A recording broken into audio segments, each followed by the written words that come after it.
Yo les postes, bienvenue dans cette nouvelle vidéo. On va évoquer et décrypter les infos du jour, l'actualité du jour et on va parler de certaines choses avec Nono qui est avec nous. Salut Nono. Salut Sacha. Alors gros débat dans quelques minutes avec Nono sur le cas Marco Verratti. Plusieurs grosses informations concernant Messi et d'autres joueurs. Mais on va commencer Nono avec la déclaration de Daniel Riolo sur Lionel Messi et Neymar hier soir. Et on va débattre là-dessus. On va vous faire d'abord écouter la déclaration de Riolo sur Neymar et sur Messi. Grotesque, mais ils sont ridicules. Mais le sketch, chaque corner, chaque coup franc. Et c'est toi qui tires ou c'est moi qui tire? Ah bah comme c'est un corner, on va se le jouer à deux alors. Mais c'est ridicule, mais quelle image ça envoie. Et Neymar, mais il se roule dans la boue du ridicule en permanence. À peine tu le touches, il tombe par terre, les roulades. Il est mauvais, il est mauvais. Messi, il fait pas un bon match, mais Messi de toute façon maintenant il est sur le toit du monde à vie, donc on dira plus jamais rien parce que on peut plus jamais rien dire sur Messi. Et donc alors on a compris que même les coups francs qui sont du côté de Neymar, bah c'est Messi qui va les tirer. Mais on se rend compte du ridicule. Ils viennent, ils discutent et je touche le ballon et je le replace et il y a coup franc. Je mets grotesque. Mais Alors Nono, sur ces déclarations sur Neymar et ces déclarations sur Messi, on va commencer par Neymar. Es-tu d'accord des propos de Riolo sur le cas Neymar? Bon, tout le monde le sait, Riolo est dans l'outrance. On sait qu'il ne peut pas plaire Neymar, d'accord. Neymar a fait beaucoup d'erreurs, d'accord. Bon, Neymar s'est pas remis de la Coupe du Monde, on le sait, que la deuxième partie de saison va être très difficile. Il est retombé dans ses travers. Bon, donc ça veut dire que sur Neymar, je suis à peu près d'accord avec ce qu'il dit. Mais maintenant, sur Messi, faut qu'il arrête, quoi. Faut qu'il arrête. Faut qu'il arrête. Il n'y a que M. Riolo qui trouve que Messi n'a pas fait un bon match hier. Hein, faut pas oublier qu'il nous avait dit que Messi était cramé. Et après, pendant la Coupe du Monde, il la gagne. À Messi, c'est le meilleur de tous les temps. Alors Riolo, moi je dis rigolo. Alors quand il parle, c'est à géométrie variable. Très clairement, sur Messi, il a tort. C'est lui qui sauve le match et qui sauve le Paris Saint-Germain hier. Il est au départ de l'action sur le but de Hugo Ekitike et il marque le deuxième but alors qu'il n'avait pas joué depuis 3 semaines. Donc je ne sais pas ce qu'il a contre Léo Messi. Très clairement, là il est en train de critiquer un mec qui est homme du match hier après un retour 3 semaines à la compétition. Et en plus de ça, qui est presque passeur décisif. Donc là, il y a un problème entre lui et Lionel Messi. Après, je ne sais pas ce que c'est. En ce qui concerne Neymar, là, il a totalement raison. On ne peut pas dire le contraire. Qu'on l'aime ou qu'on l'aime pas, c'est vrai que Neymar est catastrophique. Et là, Nono, tu parles depuis la Coupe du Monde. Je suis désolé, Neymar, depuis qu'il est au PSG, sur les 5 ans qu'il a fait, je ne sais même pas s'il y a 1 an et demi de bon. Donc il a totalement raison sur Neymar. Neymar est ridicule. Neymar est une pleureuse qui devrait plus aller chez le psychiatre que sur un terrain de football. C'est incroyable. Même les gens qui ne connaissent rien au football, Nono, se demandent tout le temps pourquoi ce gars-là est toujours par terre. Il y a même des gars qui ont été interviewés, des joueurs NBA, on leur a demandé quel était leur joueur préféré. Souvent, ils ont dit que Neymar, le gars, c'était plus un acrobate plutôt qu'un joueur de football, Nono. C'est pas moi qui le dis, c'est des joueurs NBA. Bon, après, ils connaissent rien au football. Mais tout le monde est d'accord pour dire que, voilà, même la vente de maillots de Neymar a beaucoup baissé. Messi et Mbappé ont complètement explosé. Donc, Neymar, je suis désolé, Nono, il est complètement ridicule. C'est une pleureuse. Hier, on regardait les ralentis Canal+. Le mec, en plus, se blessait tout seul. Et à peine tu le touches, le gars, il est mort sur le terrain, il en peut plus et les arbitres n'en peuvent plus non plus. Donc le mec va commencer à avoir des cartons jaunes à chaque match. Pour moi, très clairement, la deuxième partie de saison de Neymar, j'y crois presque pas, Nono. Donc je suis désolé, sur Neymar, il a totalement raison, mais sur Messi, il est à côté de la plaque. Mais ça, on n'est pas surpris, Sacha, sur Neymar. On n'est pas surpris. Moi, je dis que l'après-Coupe du Monde, il aura du mal à la digérer. Hein, c'était vraiment le rêve de sa vie. Il a échoué. Oui. Malgré sa blessure, il a fait une très belle Coupe du Monde, un but somptueux. Bon, ben Neymar, c'est Neymar, avec ses défauts et ses qualités. Un phénomène, mais qui délire beaucoup. Voilà, c'est tout. Ah, il est plus dans le délire là. Le 5 février, c'est son anniversaire. Bientôt l'anniversaire de sa sœur. Bientôt le carnaval de Rio. On verra vraiment si il est vraiment concentré sur la saison. Mais en tout cas, c'est vrai que lui aussi ralentit son jeu à cause de ses roulades par terre que plus personne ne peut supporter. Même les propres supporters parisiens, Nono, ne peuvent plus supporter ça, ne peuvent plus supporter les matchs immondes que le Paris Saint-Germain montre match après match. Alors que souvent, ces gens-là les ont réellement soutenus malgré les purges qu'on voyait avec Tourelle, avec Pochettino et avec maintenant Galtier. On lira un petit peu quelques quelques commentaires dans quelques minutes. Mais on passe au débat Marco Verratti, Nono, et on va parler encore de Monsieur Riolo. Pourquoi parle-t-on toujours de Monsieur Riolo et pas des autres? Malheureusement, les autres sont souvent dans le déni. Voilà, on va pas se mentir. Ils ont leurs joueurs préférés, ils ont leurs favoris. Impossible pour eux de dire du mal parce qu'ils sont idolâtrés par cela. Mais Riolo, quand même, c'est vrai qu'il est souvent contradictoire, il est souvent à géométrie variable, mais c'est vrai que dans certaines choses, il a quand même raison. Après, c'est vrai qu'il est souvent contradictoire, on va pas se mentir. Sur Marco Verratti, Nono, il continue à dire que Valentin Rongier est 100 fois meilleur que lui, que ça fait des années qu'il le dit. Pour les supporters du Paris Saint-Germain, Marco Verratti est le meilleur milieu de terrain du monde. Là, je cite Riolo, hein. Pour moi, il ne fait même pas partie du top 30. Alors, je vais d'abord donner mon avis et Nono donnera le sien. De là à dire que Rongier est meilleur que Verratti, j'irai pas jusque-là. Faut quand même pas déconner. Après, Valentin Rongier est très très bon, fait une bonne saison et de très bonnes choses avec Marseille. Après, le problème de Verratti, c'est qu'il est souvent blessé. Et le problème, c'est qu'il a plus de gueule que de bons matchs sur le terrain. Surtout ces 4 derniers mois. Après, le problème, Marco Verratti, moi, j'ai beaucoup aimé de 2012 à 2018. Honnêtement, il n'y avait pas grand chose à dire. À part les problèmes de contestation et les problèmes de blessures et de carton jaune, Marco Verratti, à 100%, il faisait partie du top 10 ou du top 5. Mais c'est vrai que depuis 3-4 ans, c'est descendu en flèche. Et pour moi, honnêtement, depuis 1 an et demi, il m'impressionne plus. Ils l'ont tenté en sentinelle avec Tuchel, ça n'a pas marché. Pochettino a essayé de le mettre en numéro 10, ça n'a pas marché. Et là, Galtier, on ne sait pas réellement ce qu'il fait. Mais moi, maintenant, Nono, quand je vois Marco Verratti, c'est juste quand il parle avec l'arbitre.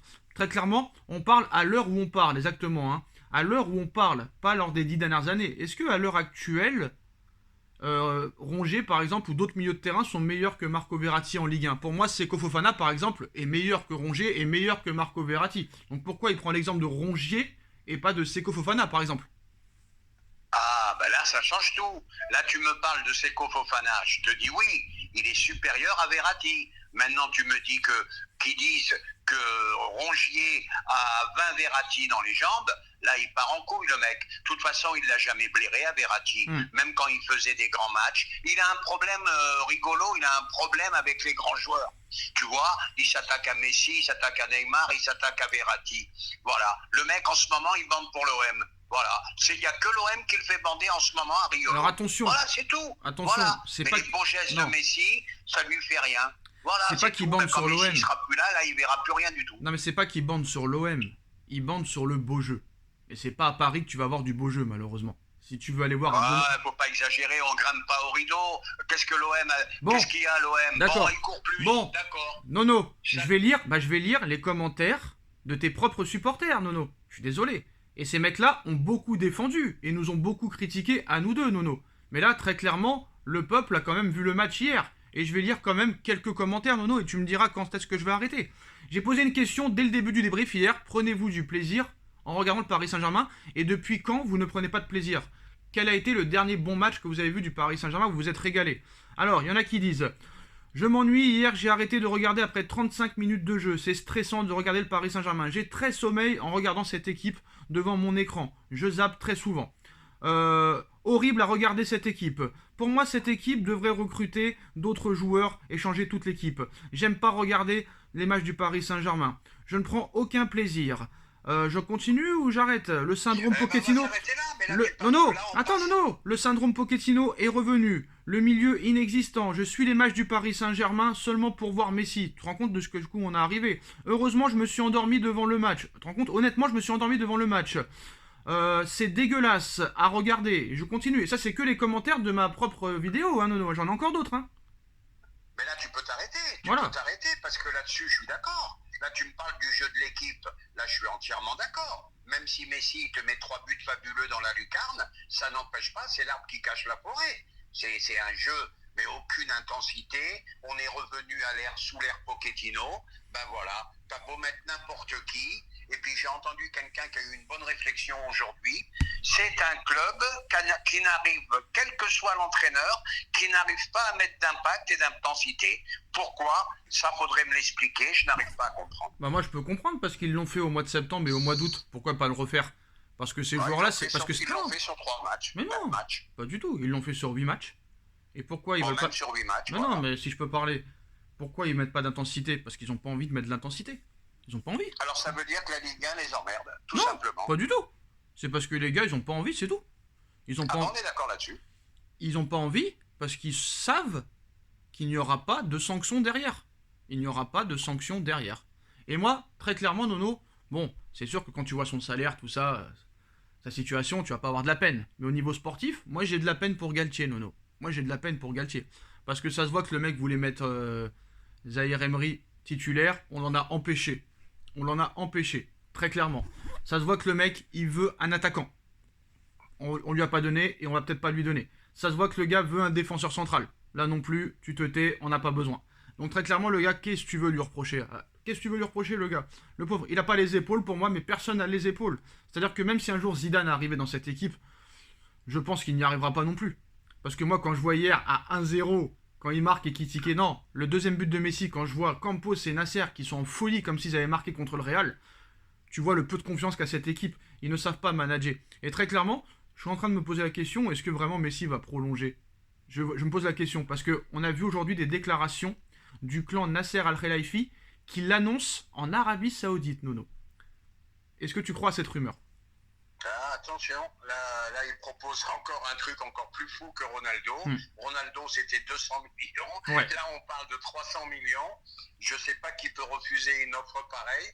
Bon, mais maintenant, si Léo doit partir, écoute, moi, Mais je suis t'as triste, oublié, hein, tu connais la... Nono, tu connais la- t'as oublié de préciser quelque chose. C'est que là, très clairement, le clan Nasser Al-Khelaifi confirme l'arrivée de Messi dans ce club. Alors qu'un club saoudien... Ah ouais. Attends, on va expliquer.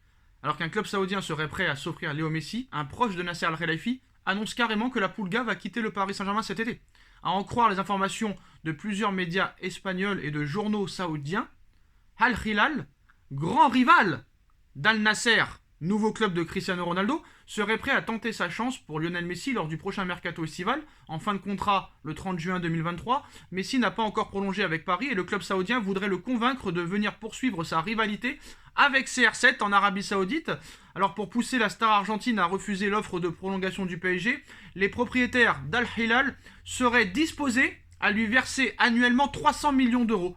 Un salaire supérieur aux 200 millions d'euros de Cristiano Ronaldo. Seulement 100 millions d'euros de plus. Une goutte d'eau pour les Saoudiens. Déjà ambassadeur du tourisme saoudien depuis l'été passé, Lionel Messi pourrait également participer à la promotion du football en championnat de l'Arabie Saoudite. Et selon un proche de Nasser Al-Khelaifi, cette information est loin d'être une simple rumeur. Léo Messi à Al-Hilal dans 6 mois, c'est possible. Alors malgré un accord de principe trouvé entre lui et le Paris Saint-Germain sur la base d'un nouveau bail jusqu'en 2025 avec un salaire de 40 millions d'euros, Messi pourrait finalement décider de quitter la Ligue 1 pour poursuivre sa carrière en Arabie Saoudite, comme son grand rival CR7. C'est ce scénario qui se dessinerait vraisemblablement selon Nasser Al-Attiyah, cousin de l'émir du Qatar et pilote sur le Paris-Dakar aussi. D'après ce que je vois maintenant, également d'Al Nasser qui a signé Cristiano Ronaldo avec un montant fou d'1 million de dollars. Je suis sûr que Messi, dans quelques mois, environ 3 à 6 mois, un club en Arabie Saoudite signera également Messi. Tu vas le voir et je peux vous dire quelle équipe. Je suis sûr qu'il se rendra à Al-Hilal, a confié ce proche de Nasser Al-Khelaifi dans les colonnes du Mundo Deportivo. Et il rajoute, s'il n'a rien de plus, rien d'autre, croyez-moi, il ne reviendra pas au Barça, il ira en Arabie Saoudite, il y a beaucoup d'argent ici et les joueurs cherchent un gros contrat. Voilà, reste à savoir si Messi va franchir cette étape, Nono. Est-ce que tu y crois, cette info, honnêtement, et les déclarations de ce proche de Nasser? Moi, je dirais 50-50. Messi est un joueur qui est quand même devenu milliardaire. C'est l'un des rares, avec Ronaldo et LeBron James, qui ont réussi à être milliardaires. Donc, l'argent, c'est plus un problème pour lui. Maintenant, fin de carrière, 300 millions par an. C'est sûr, il peut y aller. Mais je voudrais rajouter quand même un petit quelque chose. S'il s'en va, il faudra quand même se poser des questions. Je trouve que Messi n'est pas aimé à la valeur du joueur qu'il est. Voilà, c'est tout. Moi, j'étais pour qu'on lui fasse la fête hier. On a fait juste un petit panneau sur l'écran géant. Voilà, ça, je comprends pas. Le meilleur joueur de l'histoire. Il y a un problème entre les ultras et Messi qui va pas les saluer. Mais on s'est quand même permis de siffler le plus grand joueur de l'histoire. Voilà, c'est tout. C'est tout.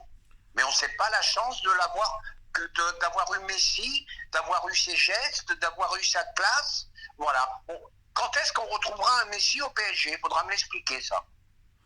Moi, je pense qu'il va quand même prolonger au Paris Saint-Germain, qui va signer jusqu'en 2025, je pense. 2024 avec une année en option.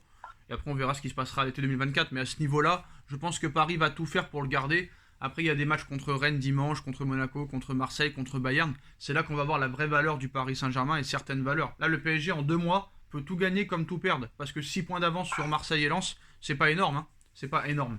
6 points d'avance, c'est pas Non, énorme. c'est pas énorme. Attention, c'est terrible ce qui peut se passer. Hein. C'est terrible. Hein. Tu peux tout perdre. Hein. Et là, je vois pas comment on peut, vu les dernières prestations, je vois pas comment on peut éliminer le Bayern. Et là, j'ai beau dire Messi, Messi, mais Messi ne suffira pas. Je pense qu'il va se passer, il va se passer vraiment de choses graves. Il y a même plusieurs supporters qui demandent carrément que Paris se fasse exploser contre le Bayern pour que vraiment le crash et le chaos aient lieu pour que tout change. Mais le chaos, il a déjà eu lieu contre le Barça en 2017, contre Manchester, les U17 en 2019 et contre le Real l'année dernière. Et malgré tous ces crashs-là, il n'y a jamais eu de remobilisation. Il y a toujours l'interview sur le Parisien de Nasser au mois de juin, tout va changer, ça dure 6 mois et après ça s'arrête. Restons-en là. Voilà les postos, c'est la fin de cette vidéo. Dites-moi en commentaire ce que vous en pensez. On like, on partage, on commente, on s'abonne. Merci Nono d'avoir été là. Et on se retrouve très vite pour une nouvelle vidéo. Tchuss.